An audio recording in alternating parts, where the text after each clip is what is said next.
The ocean smooth and clean, best I've ever seen. Soft and silky sheen, like a perfect dream. True skin makes me shine, feeling so divine. Beauty I can find in the skin of mine.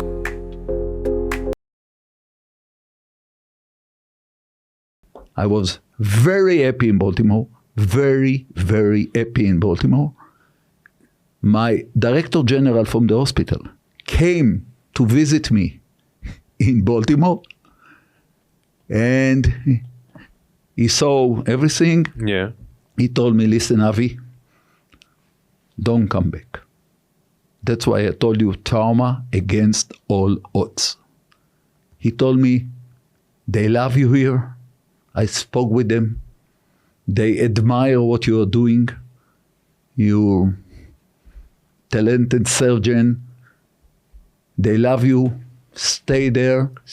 Don't come back to Jerusalem. There will not be, never, ever, a trauma unit in Hadassah in Jerusalem.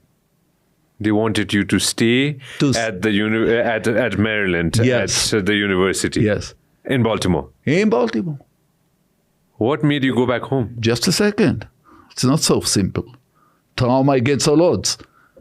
I wrote a letter to the Minister of Health, the late Motagur, a famous general that was very popular in those days after the, the 67 war, etc. He was a parachute by his so-called profession. And I wrote him that I want to come and to establish it, all this stuff. And he told me, I have it until now, his letter. Dear Dr. Rivkind, we are okay. The system is okay. Don't confuse us with fact. We are going to continue on the same regime. Have a nice day.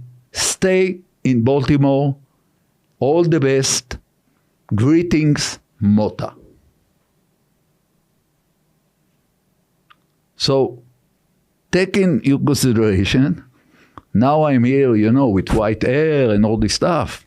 And this time I was with curly hair. Yeah. Curly hair, more black than you. I'm sure. Believe me, doctor. With curly hair, not so polite. And you receive 2 no's. Not no, no. With the N, big N, big O, from the people that have to make the decisions. Yeah. My director general wants you to stay. Wants me to stay. The minister say, don't stay, come. Don't come, don't come back. So here we are.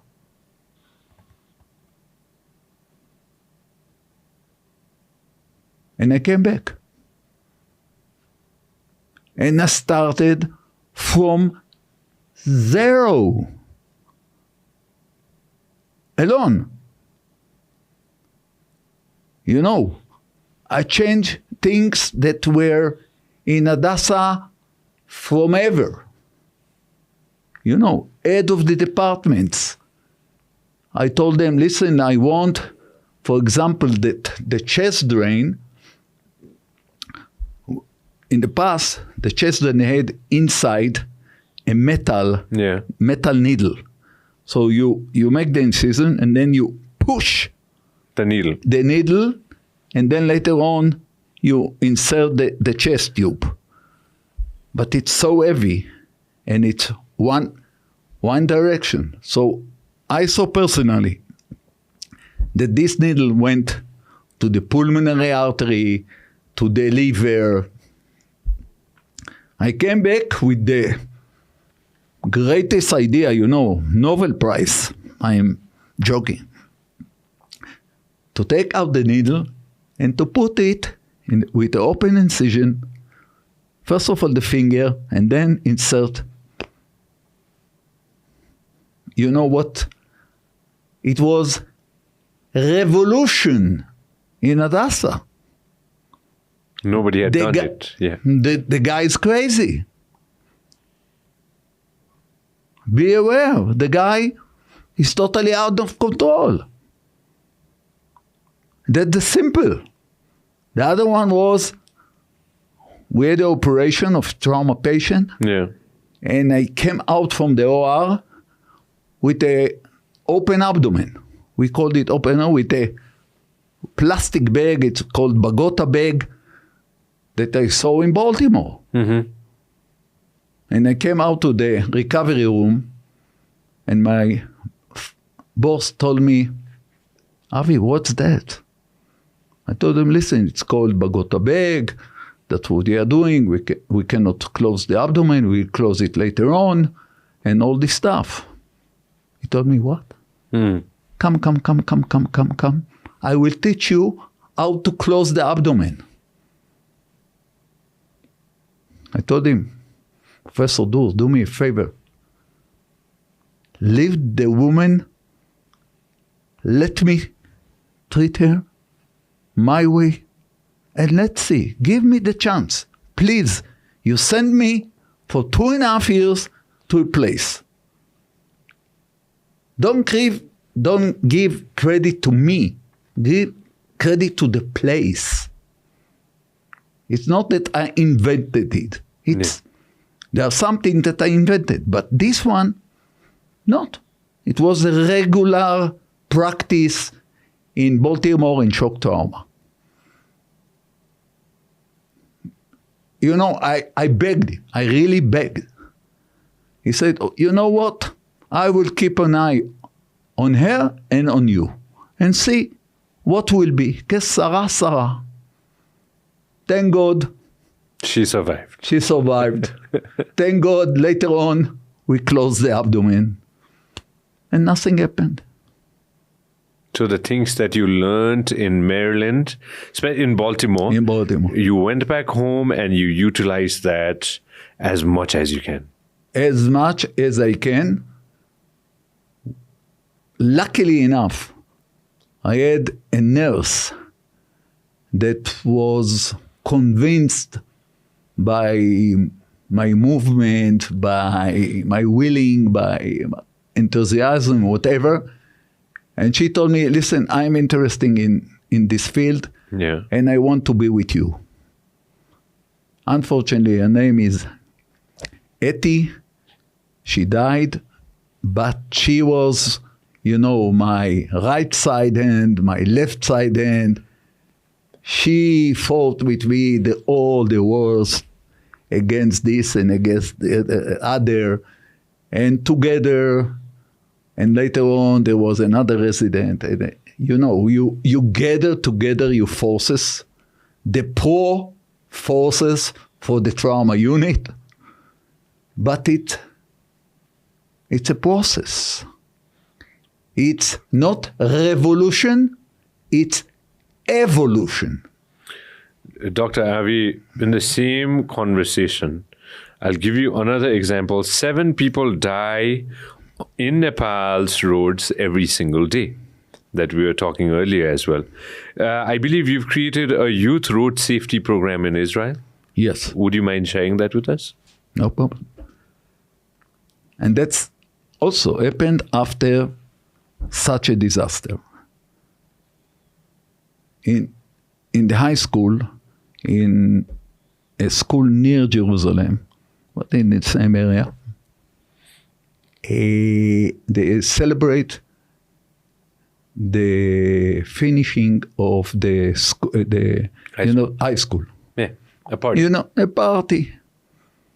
They went from their place to another place, to a restaurant to celebrate.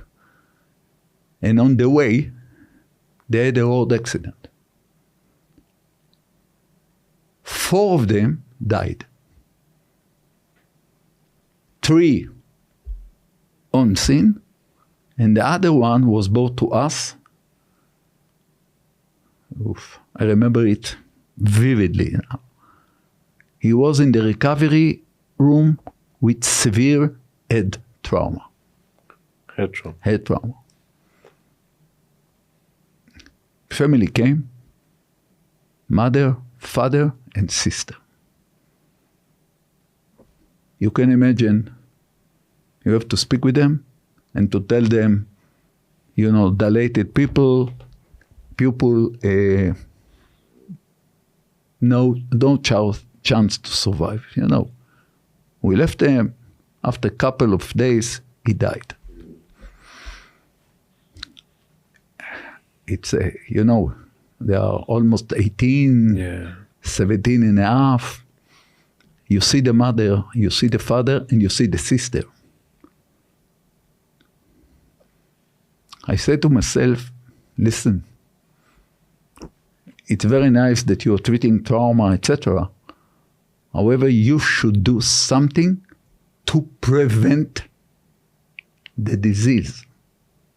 Trauma is a disease. You should treat it like a disease. It's not an event.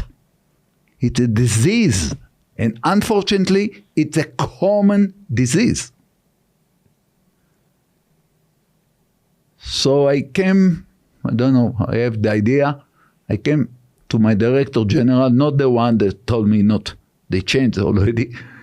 I told him, listen, we need to do something to the children of Jerusalem. Yeah.